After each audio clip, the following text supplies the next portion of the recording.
dan orang yang musyahadah dan mukasyafah. Fakultu fi nafsi, kemudian saya bertanya kepada diri saya, mengatakan kepada diri saya, al-haqqu la ya'du an hadhil asnafil arbah. Kebenaran tidak akan jauh dari 4 golongan ini. Fahaulahum as-salikuna subulat talabil haq. Mereka adalah orang-orang pencari kebenaran. Empat model orang ini, kata Imam Ghazali. Fa in syadzal haqqu anhum, jika kebenaran tidak ada pada mereka, fala yabqa fi darkil haq matma. Kalau dari 4 golongan ini tidak ada kebenaran tersebut, maka sudah tidak ada kebenaran itu, kata Imam Ghazali. Maka beliau akan meneliti 4 model golongan ini sekarang. Kenapa beliau tidak tidak memasukkan fuqaha di sini? Ini jadi pertanyaan. Kenapa beliau tidak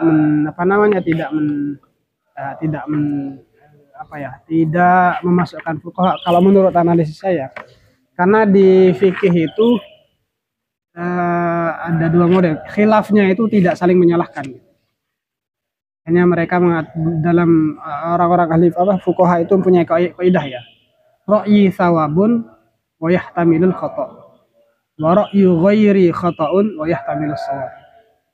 Pendapat saya ini benar. Tapi kemungkinan juga bisa salah. Pendapat selain saya, kata fuqaha, bisa jadi benar, tapi bisa jadi juga salah gitu. Hanya beliau tidak tidak memasukkan mereka di sini. Kalau tidak ada kebenaran di 4 kelompok ini, ya sudah, kebenaran itu tidak ada, kata beliau. Idza matma' fi ruju' ila taqlid ba'da mufaraqati. Karena ya kalau 4 orang ini tidak menentukan kebenaran tersebut, tidak bisa taklid ulang lagi, tidak bisa ikut kepada siapa, harus ikut gitu. Idz min syartil muqallid alla ya'lam annahu muqallid fa idza 'alima dzalika inkasarat zujajatu taqlidihi. Syaratnya orang muqallid itu adalah dia tidak tahu kalau dirinya adalah muqallid. Kalau dia tahu dirinya kalau dia tahu dia muqallid, ya tidak bisa. Wa huwa syi'bun. Dia itu bagaikan bagaikan 2 celah gunung. La yar'ab, ya la yasluh, yang tidak mungkin. Wa sya'ath, wa patishin, wa sya'thu ma tufarraqu minal, tidak bisa dibedakan. Akhirih, kemudian fabtadartu li suluki hadhihi turuq, kemudian saya mulai meniti jalan ini, faisbistiqsaima inda hadhil firqah, dengan cara survei mensurvei 4 kelompok ini. Mubtadi'an bi ilmil kalam, mulai dari ilmu kalam. Mathniyan bi tariqil falsafah, kedua adalah dengan jalannya orang-orang filsuf. Muthlisan bi ta'limatil batiniyah, kemudian dengan ta'limat al-batiniyah. Wa murbi'an bi tariqis sufiyah, dengan yang keempat itu adalah jalannya orang-orang sufi. Oke. Ini yang sering digaung-gaungkan. Ilmul kalam maqsuduhu wa hasiluhu. Ilmul kalam.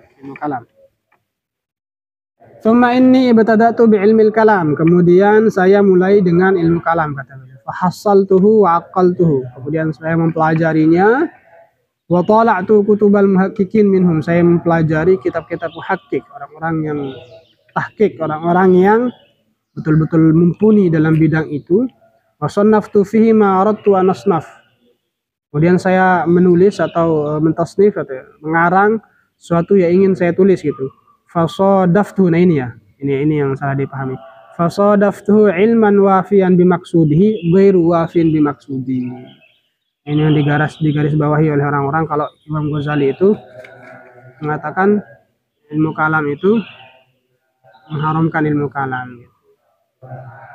Ya, dia bukan mengharamkan sih bahasanya, tidak, benci dengan ilmu kalam gitu. Tapi ingat ya, di mukadimahnya kemarin itu Imam Ghazali di sini mencari ilmu, sekali lagi ya, ilmu yang sekiranya tidak bisa diragukan lagi.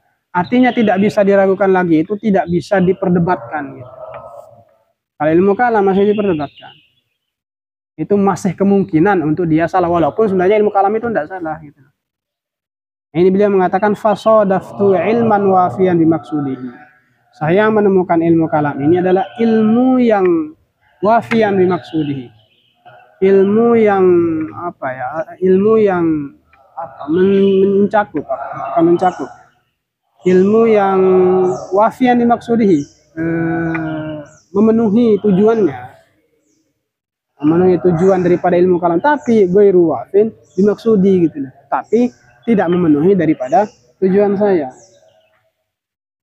Wa inna ma maksuduhu wa inna ma maksuduhu, tujuan daripada ilmu kalam itu adalah hifdzu aqidati ahli sunnah, menjaga akidah ahli sunnah, wa hirasatiha, dan menjaga akidah tersebut, antashwisi ahli bid'ah, dari gangguan orang-orang ahli bid'ah. Itu. Ini tujuannya ilmu kalam. Tujuan karena ilmu kalam ya ini, tapi tujuan saya bukan hanya sekedar menjaga akidah, tapi betul-betul kuat sehingga bisa bertemu dengan Allah Subhanahu wa taala, atau yang dia sebut dengan ilmu yakin atau ilmu kasyafah. Nah, ini yang digaung-gaungkan Imam Ghazali, tidak apa namanya? Imam Ghazali tobat dari ilmu kalam, bukan tobat dari ilmu kalam, bukan. Jadi beliau, kalau dikatakan gini ya, kalau dikatakan bertaubat dari ilmu kalam itu ada dua kemungkinan. Pertama, memang beliau itu mengharamkan ilmu kalam. Karena kata taubat kan berarti mengerjakan sesuatu yang tidak baik gitu ya. Atau kedua, tidak puas dengan dalil-dalil yang diberikan. Kalau dikatakan beliau itu taubat dari ilmu kalam, artinya beliau itu mengharamkan ilmu kalam. Mana yang bilang mengharamkan? Bahkan mantek, beliau mengatakan belajar mantek itu fardu kifayah. Nah, untuk menolak ahlul bid'ah ya harus pakai mantek. Antum itu kalau mau memberantas korupsi harus antum belajar korupsi. Gimana antum memberantas korupsi kalau tidak tahu korupsi? Dan kalau mau melawan tukang sihir ya belajar sihir juga gitu. Jadi bukan belajar untuk mengamalkan. Nah itu. Kalian tanyakan sebelum lanjut? Ada.